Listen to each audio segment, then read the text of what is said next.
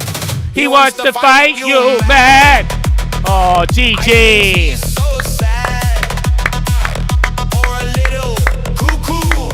Make the long term go buku.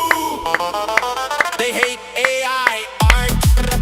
I love you. 'Cause it's not All of you who really contributed, art. real contribution, Jesus real on, who is understand the God. game. There's only one way out. Long term. Jesus is Lord. I capture that because he gets bored, but Jesus is still Lord. Dog, how can you backslide? There's nothing to slide back to. Wow.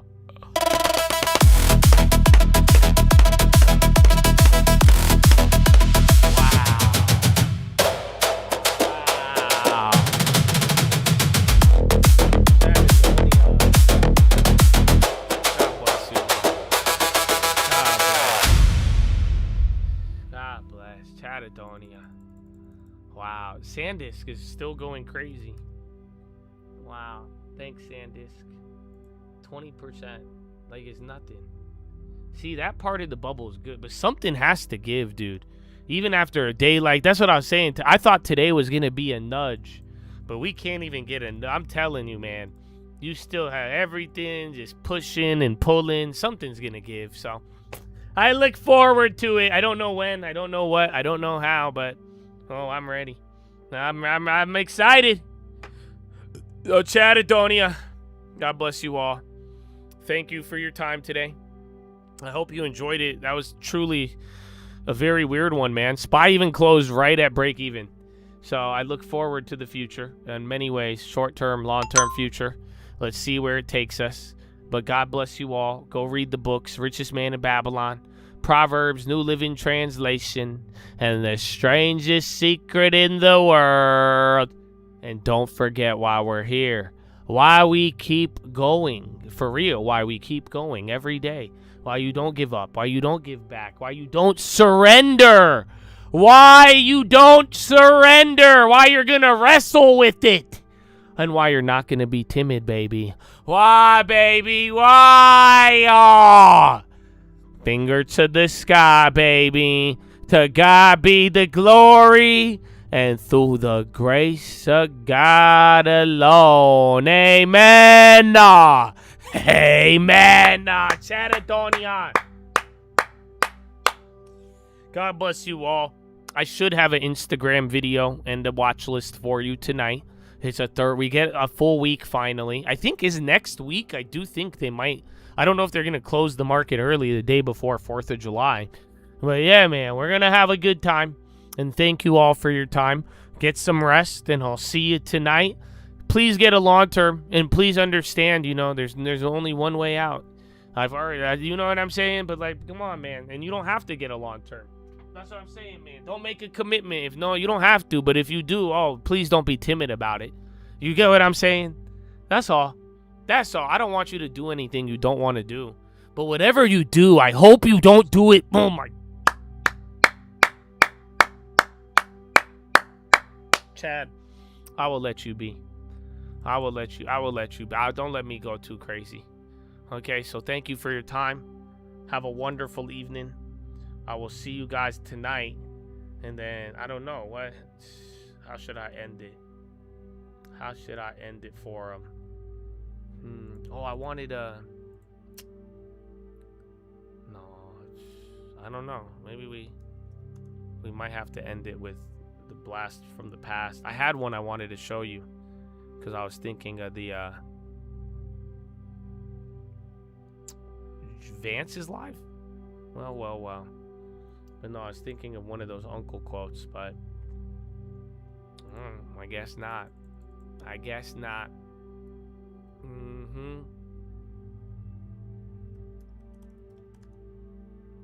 Oh, I'm ready. You're ready to wrestle too. I hope you are. I hope you are. Otherwise, why you play Mickey Mouse, huh? Why you Mickey Mouse? Say, I want it, I don't want it. Mickey Mouse, man. You want it, you fight. Goodbye.